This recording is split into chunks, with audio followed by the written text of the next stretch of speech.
어떤 남자가 주일에 친구와 함께 골프를 치러 가기로 했습니다. 그런데 그 친구가 약속 시간보다 1시간이나 늦게 도착을 했습니다.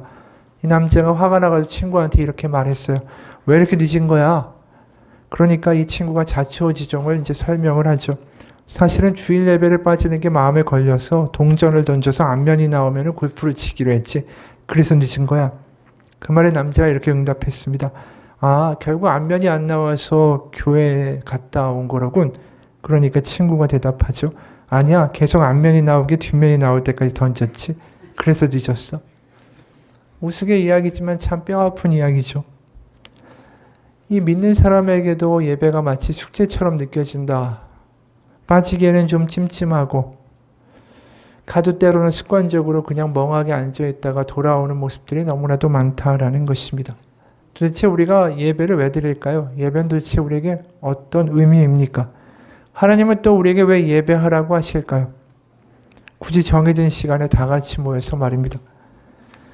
우리는 오늘 본문을 통해서 도대체 예배가 무엇이고 하나님의 예배를 통하여 무엇을 우리 가운데 이루고자 하시는가, 그것에 대해서 한번 살펴보고자 합니다.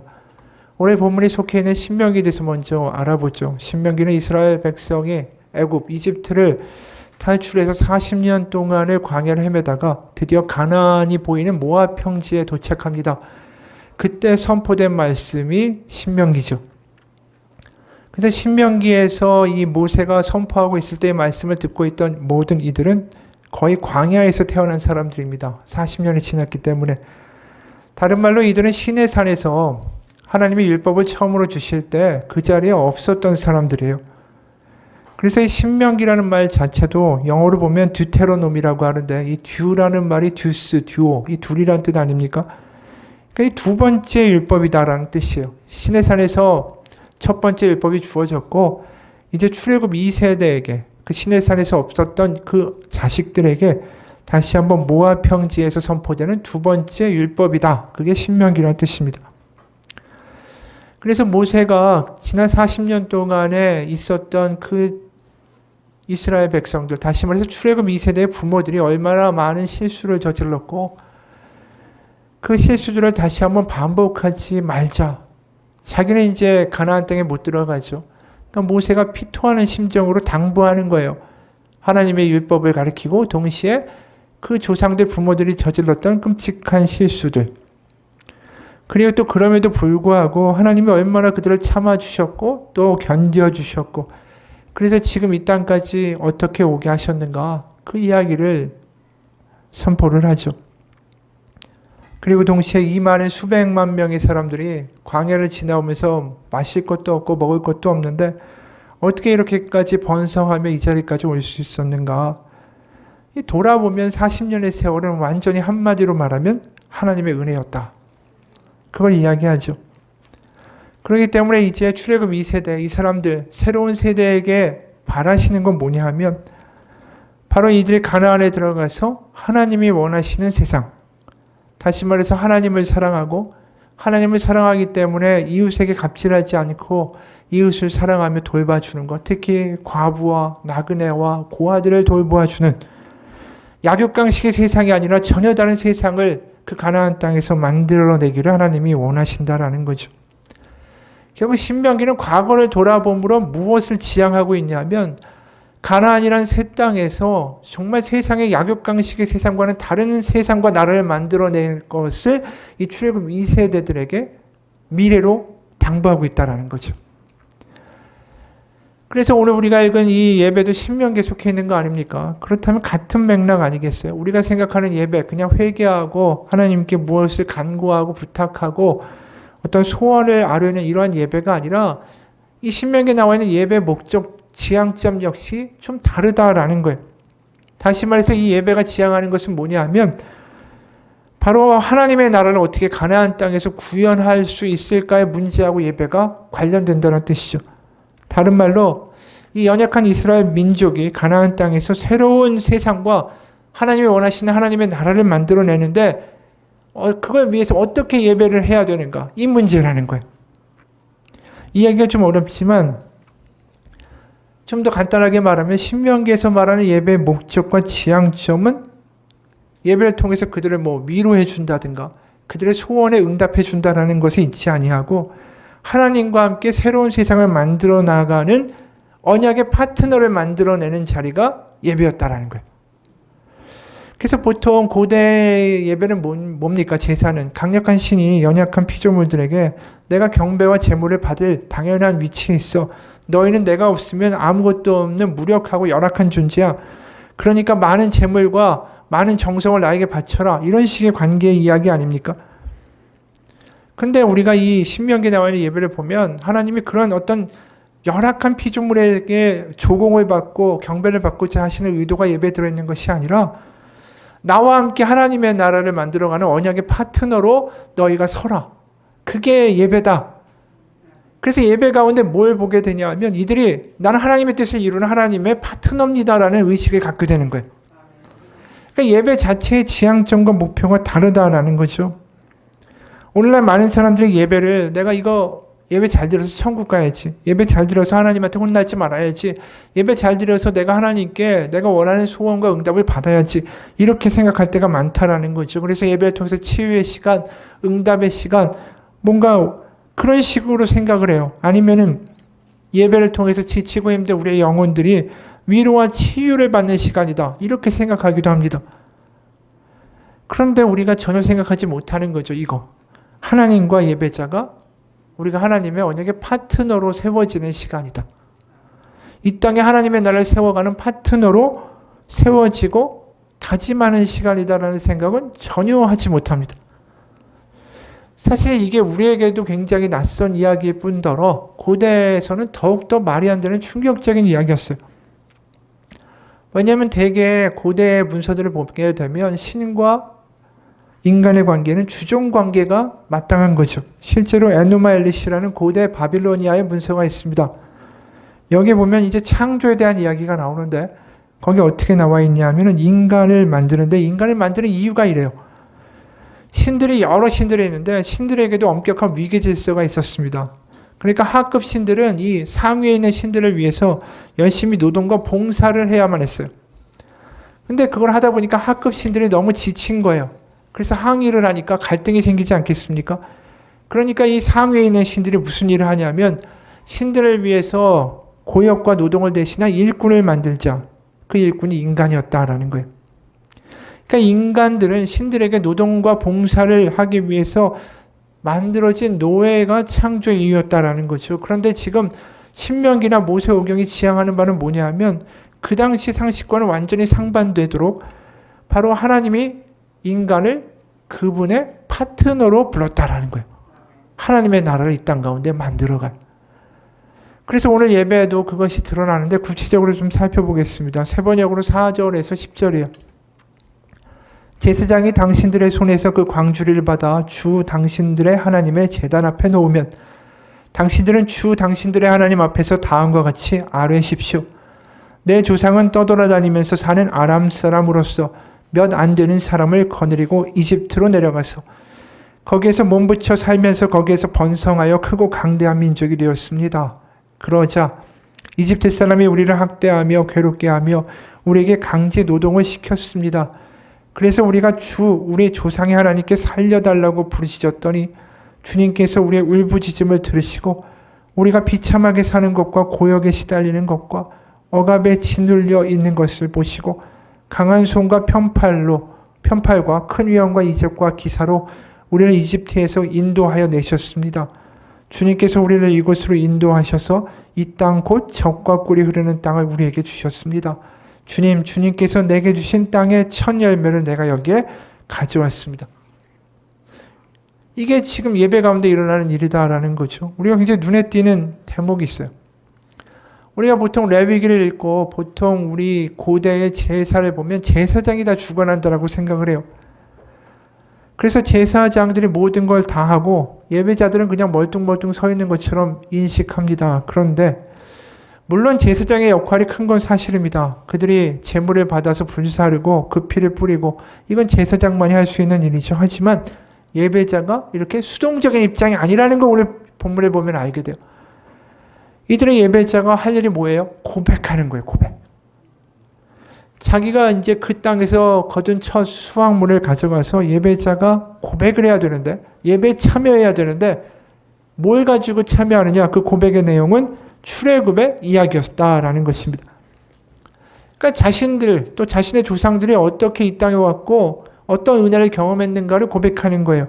그래서 5절에 보면 내 조상은 방랑하는 아람 사람으로서, 방랑한다, 떠돌이다 라는 말 자체가 가지는 함의가 크죠.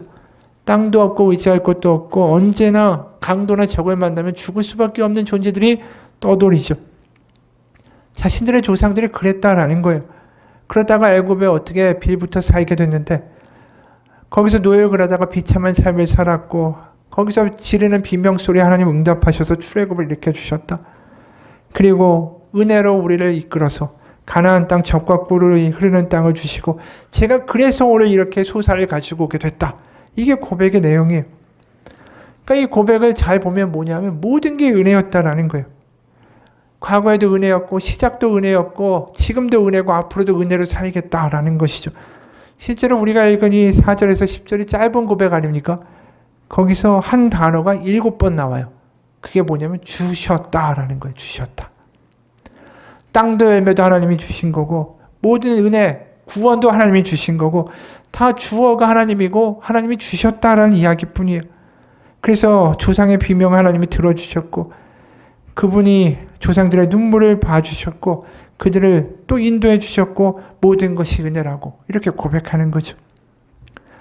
그러면서 자신들의 조상들이 그만한 은혜를 받을 만한 어떤 가치나 자격이나 품위나 도덕적으로 깨끗한 사람들은 아니었다는 것도 고백하죠. 그래서 하나님의 은혜 없이는 지금 제가 이 자리에 존재할 수도 없고 이 소산도 거둘 수가 없고 그냥 떠돌이 인생으로 살다가 저도 죽었을 겁니다 라고 고백하는 거예요. 여기서 놀라운 게 있는 거죠. 우리가 보통 예배에 나갈 때 하나님 주시옵소서라고 하지 하나님이 주셨습니다 라고 이야기하지 않는다는 거예요. 지금 고백의 핵심은 뭐냐면 하나님이 이미 은혜를 베푸셨다라는 거예요. 베푸셨다라는 건 뭐죠? 은혜에 대해서 나는 반응하고 감격하고 기억하고 있습니다라고 말하는 거예요. 이게 우리가 다 이 보통 드리는 예배하고 굉장히 큰 차이점을 보여주고 있는 거죠. 그리고 우리가 드리는 예배하고 또 다른 차이 이미 말한 대로 뭐예요? 우리 그냥 수동적으로 앉아 있잖아요. 많은 경우에 예배를 구경하는 사람들이 많지 않습니까? 설교자나 찬양 인도자가 대형 교회에 가면 얼마나 근사해요. 밴드가 어마어마하고 유명하고 정말 근사하게 생긴 목사님이 강단에 오르셔서 찬양하고 설교하고 찬양 인도하면 많은 사람들이 그저 따라가죠. 거기에 과연 오늘 신명기에서 우리가 읽은 것처럼 은혜를 주셨다라는 고백을 가지고 그 예배에 참여하는 능동적인 참여자의 모습이 있을까요? 많은 경우에 그런 모습들을 우리가 잃어버리고 있어요. 그냥 설교자가 선포하는 말씀을 수동적으로 듣고 헌금하고 축도가 맞춰지면 집으로 돌아가는, 그게 아니라 지가 하나님이 뭘 원하시냐면 나에게 하나님이 은혜를 주셨습니다. 이 고백을 가지고 예배에 나오기를 원하시는데 많은 사람들이 그 고백을 가지고 나오는 게 아니라 수동적으로 그냥 오늘 주일이니까 앉아있다라는 거예요.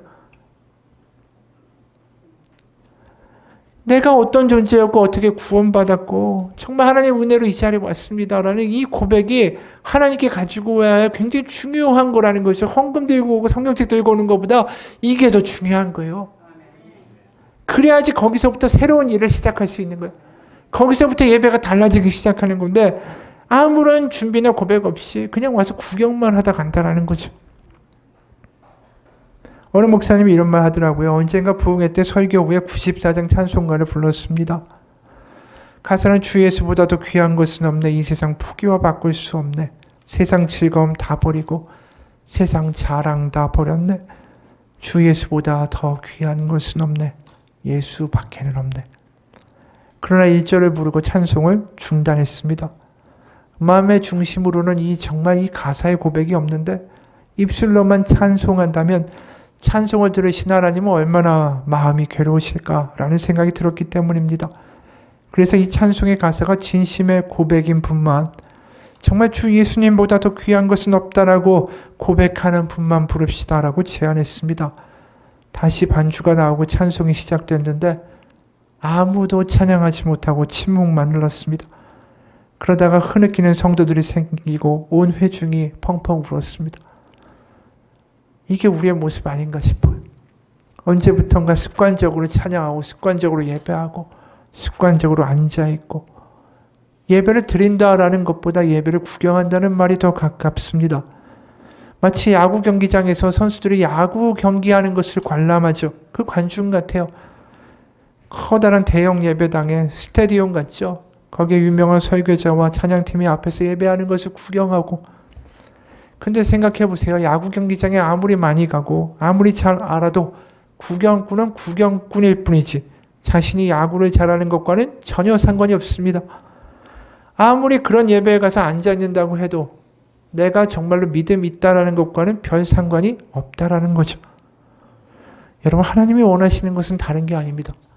예배 가운데 나의 고백이 단단한 사람으로 예배 가운데 나오기를 원하세요. 그래서 그 고백을 가지고 있는 사람한테는 예배 드릴 때 어떠한 것부터 시작될까요? 불평이 나올까요? 아니죠. 하나님 부탁합니다 라는 이야기가 나올까요? 아니요. 하나님 은혜를 이렇게 주셨는데 하나님 날 사랑하는데 왜 이러느냐 이런 식의 이야기가 그 예배자 입에서 나올까요? 아니죠. 고백이 단단한 사람은 예배에 뭘 가지고 오냐면 감사할 준비가 돼서 나오는 거예요. 예배자가 예배에 나오는 태도가 다르죠. 오늘 본문에서도 그 사람이 어떤 예물을 바쳐야 되는가, 예물의 종류가 어떠한가, 양이 어떠한가, 어떤 종류냐 이런 것 따위에는 관심도 없어요. 오직 고백을 가지고 나오라는 거죠. 하나님이. 그 고백 있는 사람들은 하나님의 언약의 파트너로 이 세상 가운데 하나님의 나라를 만들어갈 준비가 돼서 나오는 사람들이다라는 거예요. 오늘의 설교 제목처럼 예배 출발점이 다르다라는 거예요. 그래서 하나님이 이 출애굽의 이야기가 바로 너의 고백이 돼서 그 고백을 가지고 제사에 나오라. 그게 내가 바라는 거다라고 하시는 거죠. 이 신명기에 사람들이 출애굽의 이야기를 고백으로 하고 있다면 우리에게는 뭐가 고백이에요? 십자가와 부활의 이야기가 우리의 고백의 이야기가 돼야 되는 거죠. 우리가 죄인 되었을 때, 아니 내가 죄인인 줄도 몰랐을 때 마구 내 맘대로 살아가고 주변 사람들 힘들게 하고 그러면서도 나는 훌륭한 사람이라고 뻔뻔하게 살아갔을 때 그럴 때 예수님은 그런 나를 위하여 먼저 죽으심으로 하나님의 사랑을 우리 가운데 확증하셨습니다. 우리를 자녀 삼아 주셨죠. 내가 근사해서, 내가 뛰어나서, 내가 도덕적으로 탁월해서, 내가 의지가 굳어서 나를 자녀 삼아 주신 게 아닙니다.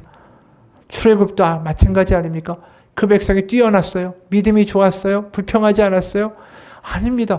엉망이었지만 그들을 하나님의 백성으로 삼아 주신 것은 일방적인 하나님의 은혜였죠. 십자가도 마찬가지예요. 지금도 엉망이고 지금도 실수투성인 우리를 지금도 포기하지 아니하신 하나님의 일방적인 사랑이고 하나님이 주신 은혜입니다.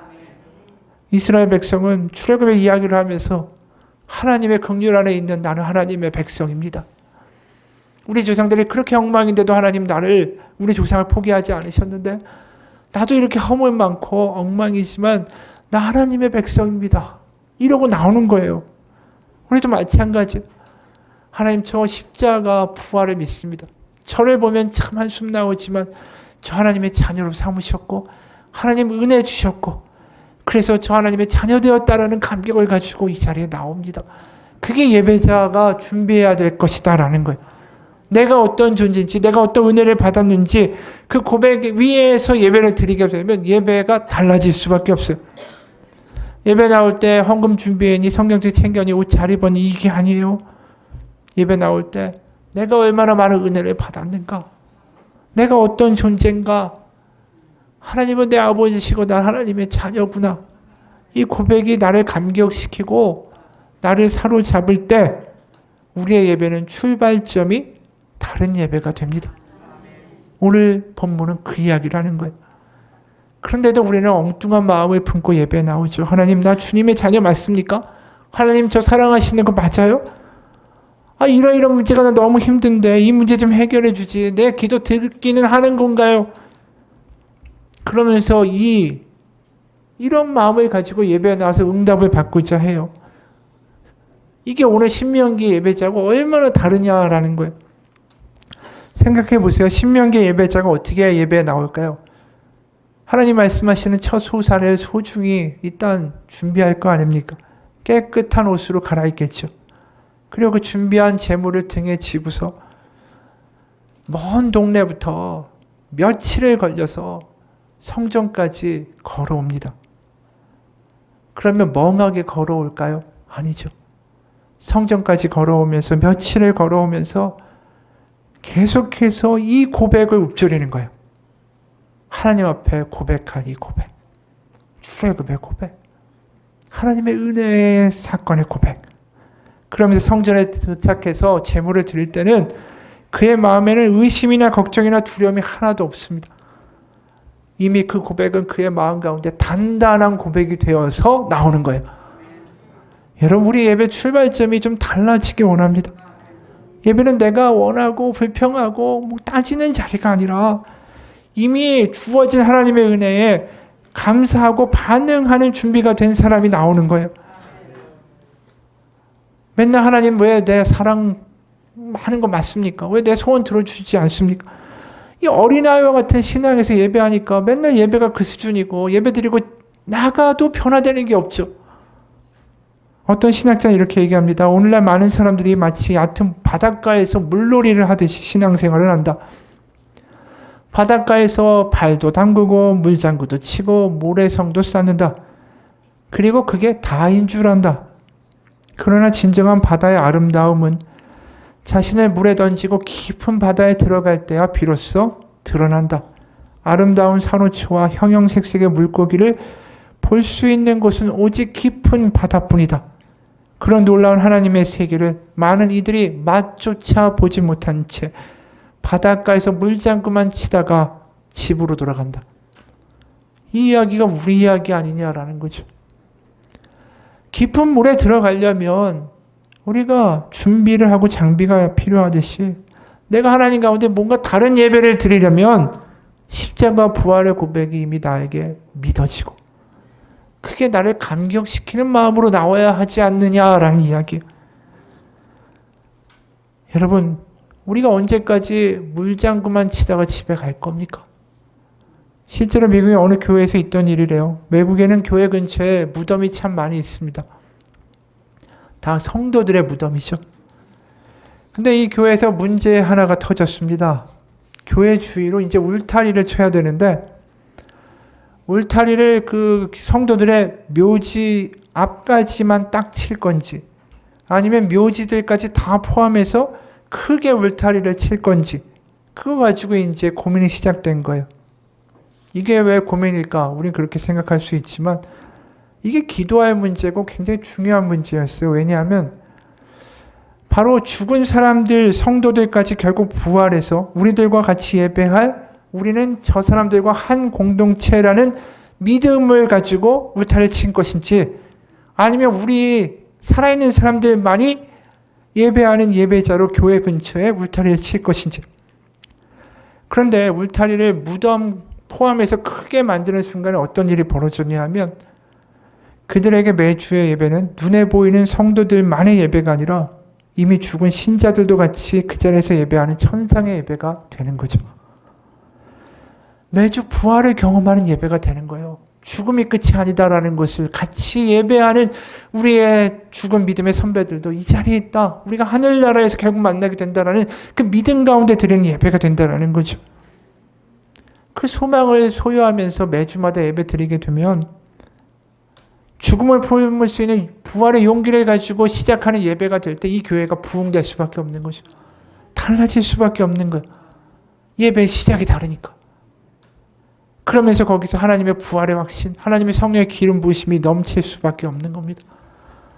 여러분, 예배 출발점이 어딘가 생각해 보세요. 우리가 엉뚱한 출발점에서 예배를 드리기 때문에 예배가 무력하고 신앙이 무력해지는 거예요. 어느 목사님의 글입니다. 인도로 어학연수를 간 자매가 메일을 통하여 인도 교회에서 주일 예배를 드리고 느낀 것을 전해 주었습니다. 대부분 젊은이들로 구성된 30여 명 정도 되는 작은 교회였답니다. 담임 목사님이 안 계신 상황에서 20대 중후반의 청년들이 돌아가면서 설교를 하고 있었답니다. 그 청년들이 강력하게 복음을 전하는 것을 보면서 대부분이 힌두교를 믿는 나라에서 저렇게 열정적인 크리스찬 젊은이들이 어떻게 생겼는지 정말 하나님 아니면 불가능하다라는 생각을 하면서 큰 은혜와 도전과 자극을 받았다고 했습니다. 그러면서 그들이 드리는 예배에 대해서 이렇게 말했습니다. 목사님, 이들은 정말 열정적이에요. 한인교회에서 느껴보지 못한 열정과 성령 충만함이 매주마다 가득해요. 지난주도 성령님의 임재에 울고 오늘도 울었습니다. 이들이 예배 시간에 구하는 것은 오직 성령님 하나님뿐이었어요. 성경책도 얼마나 허름하고 너덜너덜하게 표지는 찢어지고 그렇게 없는 거 들고 나와서 기도하는데 그 기도는 얼마나 강력한지요. 오늘 새삼스럽게 느낀 건데요. 이들의 기도에는 다른 어떤 것을 구하는 것이 하나도 없다라는 거예요. 이들은 모든 단어를 동원해서 주님을 찬양하고 주님의 이름을 높이고 주님의 아름다움과 위대하심과 영광을 노래했습니다. 정말 주님의 임재가 그 교회에 충만하기를 사모하는 것 외에는 다른 어떤 것도 구하지 않는다라는 것을 오늘 깨닫고 엄청난 감동을 받았어요. 이들은 우리보다 더 못 살고 더 어렵고 더 힘든데도 예배는 온통 주님을 향한 찬양과 영광만이 가득했습니다.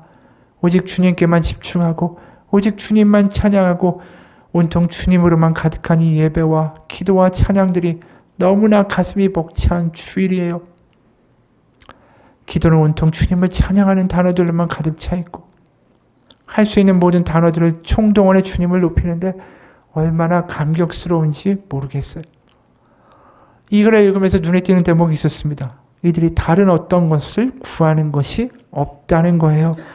이들은 모든 단어를 동원해 주님을 찬양하고 주님의 이름을 높이고 주님의 아름다움과 위대하심과 영광을 노래하였습니다. 이 대목이 뭘 의미할까요? 이들이 예배에 나오면서 뭘 가지고 나왔는지 우리는 알 것 같아요. 이미 십자가와 부활의 고백이 바로 하나님이 나의 아버지시며 세상 끝날까지 나와 함께 하신다는 그 자녀의 고백이 그들을 이미 완전히 사로잡고 있었어요. 그 고백을 가지고 나오니까 예배에 나와서 하나님에 대한 사랑의 확인도 필요 없고 하나님께 무엇을 달라는 것도 필요 없고 평강이나 위로를 달라는 이야기도 할 필요가 없습니다. 왜요? 하나님이 나의 아버지시고 난 그분의 사랑 안에 거하는 자녀라는 게 이미 믿어져서 왔으니까. 그러니까 할 게 뭐예요? 찬양밖에 할 게 없는 거예요. 이미 주시는 은혜가 감격스러우니까 기도할 때도 찬양할 때도 경배할 때도 하나님밖에 얘기가 안 나오는 거예요. 그게 출발점이 다른 예배예요. 고백이 준비된 예배, 그 고백이 그들을 사로잡아서 나오는 예배자들이 가득한 예배, 그게 신명기에서 말씀하시는 예배의 이유라는 거죠. 그렇게 예배 드리는 사람은 예배를 드리고 세상에 나가서 다르게 살아갈 수밖에 없어요. 어떻게 살아갈까요? 아까 처음에 말했던 것처럼 하나님의 나라 이 땅 가운데 이루어가는 하나님의 언약의 파트너로 살 수밖에 없다라는 거죠. 다르게 살아갈 능력이 그 예배 가운데 풍성이 넘치는 게 마땅하고 당연한 거예요. 여러분, 그 출애굽의 고백을 하면서 수일을 걸어와서 하나님 앞에 그 제물을 바치면서 그 고백을 할 때 얼마나 감격이 있었겠어요. 얼마나 눈물이 났겠어요. 그것에 하나님이 부어주시는 성령의 임재가 얼마나 크겠어요. 하나님의 위로가 얼마나 클까요? 네가 매일매일 그렇게 수고하며 땀방울 흘리면서 걸었던 한 걸음 한 걸음이 나에게 선물이었고 그것이 나에게 기도였고 너의 고백이 나를 기쁘게 한다라고 하나님 반응하시지 않았을까요? 그 감동이 그 자리를 가득 채우지 않았을까? 여러분, 예배는 거기서 시작하는 겁니다. 맨날 하나님과 사랑의 줄다리기를 하면서 언제까지 하나님과 그 자리에 머물러 있을 겁니까? 우리의 예배가 달라지기 원합니다. 우리의 출발점이 달라지기 원합니다. 그럼 우리가 이 예배를 통하여 하나님의 역사와 하나님의 나라와 하나님의 성령의 충만하심이 운행하시는 것을 경험하게 될 것입니다. 하나님 탓을 하지 말고요. 우리가 준비되어지지 않았다라는 생각을 해야 돼요. 왜 하나님은 예배 가운데 은혜를 주지 않습니까? 우리 예배가 왜 이렇습니까? 왜 이렇게 무력합니까? 무기력합니까? 그 하나님 탓이 아니라 우리 탓이라고요. 우리.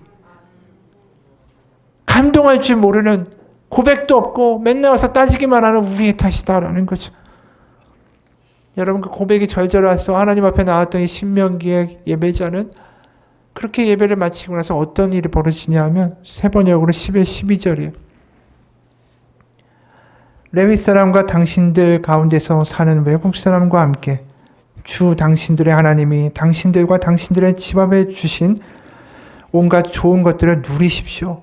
새해마다 11조를 드리는 해가 되면 당신들은 당신들의 모든 소출에서 열의 하나를 따로 떼어서 그것을 레위 사람과 외국 사람과 고아 과부에게 나누어 주고 그들이 당신들이 사는 성 안에서 마음껏 먹게 하십시오. 이게 어떻게 된 일이겠어요? 하나님께 예배를 드리고 나서 이제 하나님께 받은 감격이 있고 은혜가 있고 하나님이 음성이 있지 않습니까? 하나님 살아계시는 게 너무 생생하니까 그러니까 어떤 일이 벌어집니까? 주고 베푸는 일이 일어나기 시작하는 거예요. 세상에 가서 나누기 시작하는 거죠. 어렵고 힘든 이들을 먹이기 시작하는 거예요. 출발점이 달랐기 때문에 예배를 마치고 나아가는 사람들의 모습이 다른 거예요. 언약의 파트너로서 하나님의 언약이 뭡니까? 율법이 뭐예요? 하나님을 사랑하고 이웃을 사랑하는 거잖아요. 그게 이루어지는 거예요. 이 사람들을 통해서. 하나님 꿈꾸신 하나님의 나라와 하나님의 샬롬이 이 사람들을 통해서 마구 퍼져나가기 시작하는 거예요. 그게 예배 출발점이 다르기 때문에 일어난 일이에요. 예배가 달랐기 때문에 하나님이 너무 좋죠. 나도 내가 고백 가지고 갔는데 거기에 성령으로 응답하시고 나에게 은혜를 베푸시는데 내가 하나님이 막 좋아지는데 어떻게 하겠어요? 하나님이 나를 책임지신다는 게 믿어지는데 하나님이 기쁜데 즐거운데 그러니까 이웃에게 퍼주는 사람이 된다라는 거죠. 그렇게 이웃을 돌본 예배자는 나중에 와서 이렇게 고백하라고 하나님 말씀하세요. 세번역으로 13에서 15절이요. 우리는 주님께서 우리에게 명하신 대로 우리 집에서 성물을 내어 레위 사람과 외국 사람과 고아 과부에게 다 나누어 주어서 주님의 명령을 잊지 않고 어김없이 다 실행하였습니다. 우리는 애곡하는 날에 이 거룩한 열에 한 몫을 먹지 않았고 부정한 몸으로 그것을 떼어 놓지도 않고 죽은 자에게 그것을 제물로 바친 적도 없습니다. 우리는 주 우리의 하나님께 순종하여서 11주일간에 명령하신 것을 그대로 다 지켰습니다. 주님의 거룩한 처소 하늘에서 굽어 살피시고 주님의 백성 이스라엘에게 복을 주시며 주님께서 우리의 조상에게 약속하신 대로 우리에게 주신 땅 젖과 꿀이 흐르는 땅에 복을 내려 주십시오. 이 모습이 뭘까요? 결국 이 기도가 뭡니까? 내가 하나님을 사랑해서 주변 가운데 베풀고 어려운 이들을 살리며 그 영혼을 구원하는 삶을 살았습니다. 하나님, 제가 이렇게 살아가는 이 삶을 보사 복의 복을 더하시고 저를 통하여 하나님의 나라가 이 땅 가운데 더 풍성이라는 역사가 일어나게 하여 주옵소서. 이렇게 기도하는 거예요. 여러분, 복을 달라고 하나님의 은혜를 더 달라고 하는 이유가 뭐죠? 내가 잘 되기 위해서 하는 게 아니잖아요, 지금. 하나님의 은혜가 나를 통해서 더 많은 곳에 펼쳐가기를, 더 많은 이들이 하나님을 알게 되기를, 그래서 하나님 복 달라고, 하나님 물질도 달라고 이야기하는 거 아니겠어요? 순서가 다른 거라는 거죠. 우리가 물질 받고 복 받아서 다른 사람을 돕겠습니다라고 하는 기도의 순서가 아니라 먼저 내가 예배자로 고백이 섰을 때, 그래서 하나님을 기뻐하고 즐거워할 때, 그래서 정말 주변을 구원하고 위로하고 격려하고 생명을 주는 사람이 되었을 때 우리는 더 기도하게 되는 거죠. 하나님 더 도울 수 있도록 복도 더 주시고 하나님의 나를 더 세울 수 있도록 하나님의 은혜를 더 주시고, 이게 순서가 다르다라는 거예요. 여러분, 모든 복의 시작은 어디에 있습니까? 내가 고백을 가진 예배자로 나오는 데부터 시작하는 거예요. 여러분, 우리가 우리를 먼저 돌아봐야 됩니다.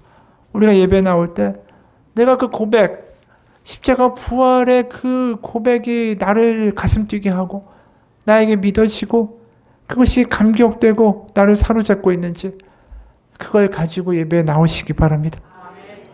예배는 은혜를 확인하는 자리가 아니라 주어진 은혜에 반응하고 감격하는 자리입니다. 그걸 착각하면 안 돼요.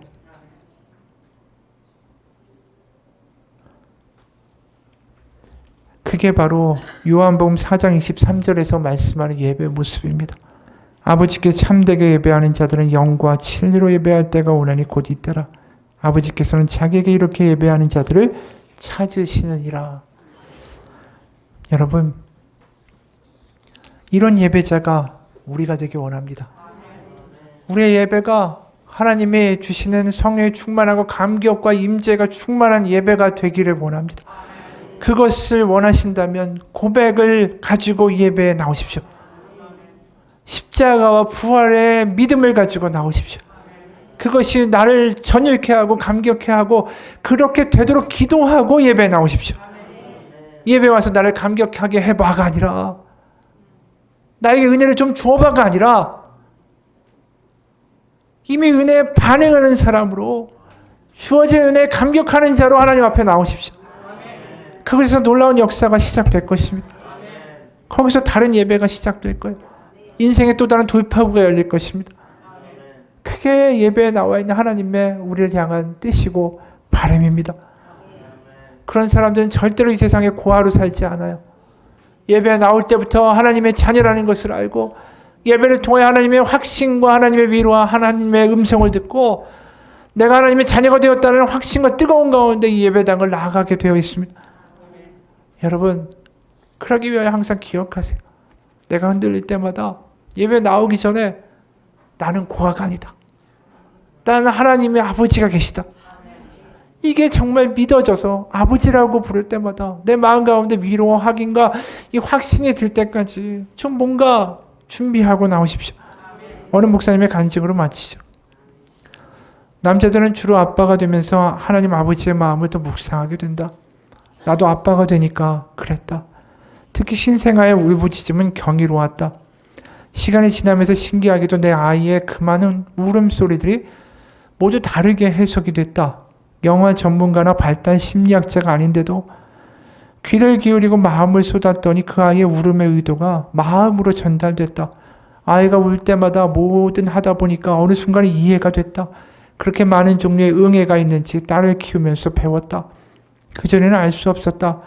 아저씨로서 귀에는 들리지 않았던 것들이 아빠의 귀에는 들렸다. 우는 내용도 다양하다. 눈이 부시다. 온도가 맞지 않다. 속이 더부룩하다. 어디가 아프다. 엉덩이가 습하다. 목이 마르다. 배가 고프다. 등등. 때로는 아무 이유 없이도 울기도 한다. 그러면서 이분이 그 자기의 딸 아기에게 이런 편지를 씁니다. 사랑하는 아이에게 나는 네가 눈물을 흘리던 순간을 수도 없이 보아왔단다. 네가 울면 나도 운단다. 네가 아프면 나도 아프단다. 네가 소리치며 울 때 내 가슴이 저려 온단다. 혹여 울면서 아빠라고 부르기라도 하면 정말 너를 돌보는 것 외에는 아무것도 할 수가 없단다. 네 눈물을 닦아주고 안아주며 왜 우는지 살펴보는 것 외에는 다른 일을 할 수가 없어. 나는 네 아빠니까. 네가 세상에서 의지할 수 있는 유일한 대상이니까. 세상에서 네 아빠는 나 하나뿐이라서 네 눈물을 결코 그냥 지나칠 수가 없단다. 사랑하는 아이야. 그래서 네 눈물에는 능력이 많단다. 네 눈물은 내 모든 관심과 주의를 빼앗을 수 있고 나한테 무엇이든 가져갈 수 있고 이 아빠가 너만 바라보게 할 수 있는 그런 거란다. 네 눈물은 능력이 많단다. 네가 아직 말을 잘 못하는 것을 내가 알고 이해하고 게다가 늘 옆에서 돕고 있으니 염려 없단다. 네가 처한 상황을 직접 다 설명하지 못해도 심지어 자신의 고통을 다 이해할 수 없어도 아빠는 알 수 있단다.